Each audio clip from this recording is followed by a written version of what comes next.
Hello YouTube family, আমি চলে এসেছি ছোট্ট একটা মিনি ব্লগ নিয়ে। তো রাত 12টা সময় তো আমরা চেন্নাইতে কাজ করতে এসেছি সেই উদ্দেশ্যে আমি একটা মিনি ব্লগ করছি। তো মিনি ব্লগটা করার কারণ দেখো, ছোটো ছোটো বেবি ডগ ছোটো ছোটো বেবি ডগ আরও আছে, একটু বড় ছোটো ছোটো বেবি ডগ। তো কীরকম লাগছে বেবি ডগকে, কিউট লাগছে যদি কমেন্ট করো। তো চেন্নাইরে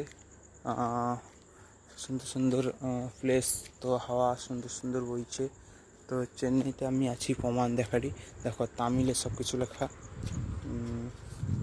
অ্যান্ড বর্তমানে এখন রাস্তাঘাটেও গাড়ি টাড়ি যাবে,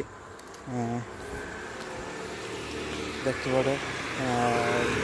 অ্যান্ড তামিলে সব কিছু লেখা, 40 টাকা। তো এটা কী পড়া আছে জানি, আমি তো মেদিনীপুরের ছেলে। তো বাই বাই, লাইক করো, কমেন্ট করো, শেয়ার করো।